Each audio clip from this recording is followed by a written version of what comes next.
The government of Australia agreed to invest $3 billion into the U.S. Submarine industrial base. That has never happened before. We need to send the message that the United States can be relied upon. Australia and all our partners in the region are watching. The United States is on a charm offensive, perhaps as important as the military alliance, to persuade Australians about the value of AUKUS. As Under-Secretary for Arms Control and International Security, Ambassador Bonnie Jenkins has a wide brief. But last year, she was also named as the senior State Department official leading the implementation of AUKUS. Actually, I'm in Australia right now really to promote AUKUS, to hear from people here about their thoughts on AUKUS, to see what kind of questions I can answer, and just really to have a sense of how AUKUS is being digested by the people here in Australia. AUKUS has massive implications for all three countries. The obvious focus has been on new nuclear-powered submarines. But the so-called Pillar 2 arrangements are potentially just as important in sharing intelligence, other technologies, and particularly a wide-ranging American involvement in our industrial base. It's not just about the already extensive defence interoperability. It involves all three countries agreeing to legislation which will govern the way secrets and technology will be shared.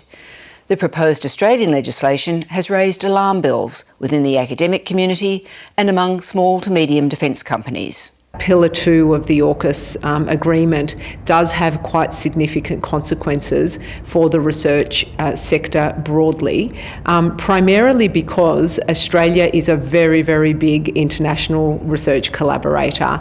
We only generate 4% of the knowledge of the world, so we need to access 96% of that knowledge. And while some will come from the UK and the US, a lot of it comes from other countries. And at this stage, without careful scrutiny and some mitigating measures, we do risk the impact on the research community within Australia, our ability to collaborate, but our ability to work within our own nation as well. In our sector, we have people who are certainly working from countries that are outside of the AUKUS arrangement.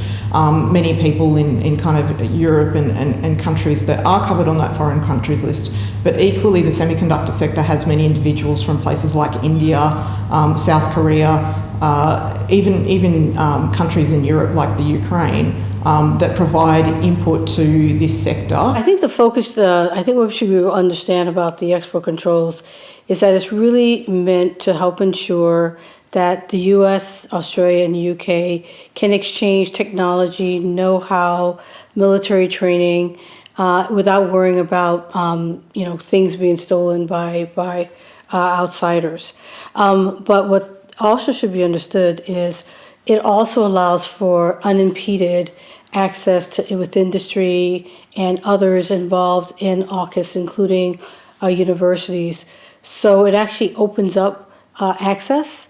It is only a very small portion of individuals who are actually affected by export controls. Locals don't agree that these controls would only affect a small number of individuals. When you consider that 50% of the STEM qualified workforce in Australia is born overseas, this has a very, very significant impact.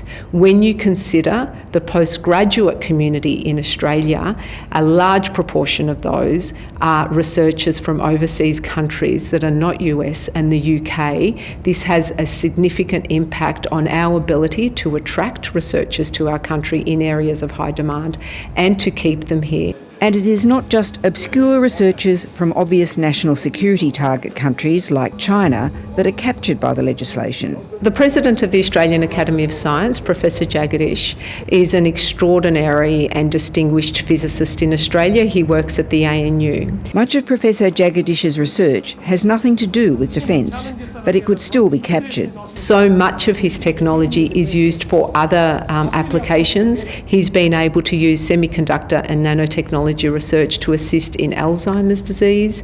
He's been able to use it for decarbonisation purposes, which is absolutely within the national interest. For its part, the US passed significant new laws in December designed to move AUKUS ahead. But the Republican-controlled Congress has been stalling on both amendments to export control laws and to agreeing to a $95 billion funding deal. Which brings us to some of the bigger AUKUS questions which many Australians would like to see answered. When would we actually see a Virginia-class submarine in Australian waters? The idea is for that to start happening, by 2030, for example, let's start having that happen. So that's the goal right now, is up to 3 submarines. And this is going to be moving forward as well after 2030. There are 3 submarines, but usually you only have one, on station at any one time. What sort of strategic difference does that make in our region to have one Virginia-class submarine in the region? Well, we're hoping that by having these submarines in the region where, one of the most important parts of it is to ensure it open and free in the Pacific, and to allow countries in the region to feel as if they can have their own sovereignty without coercion, and just to help with the security in the region. Australia is committing $3 billion to the US building program for Virginia-class submarines in the short term, before an envisaged local build in Australia begins from around 2040. Does it go to government? Does it go to manufacturers?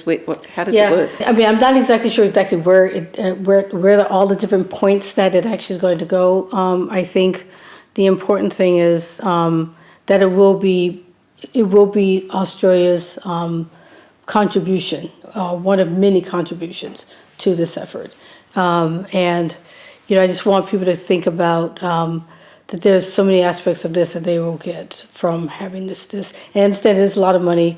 The biggest uncertainty right now, however, may be the looming spectre of another Trump presidency. What I can say right now is just pointing to the bipartisan support of it, which is very strong. We have the strong commitment from Congress. We have the funding they want to put in with the supplemental. So they are ready to continue to support that. And I hope that will give some people confidence.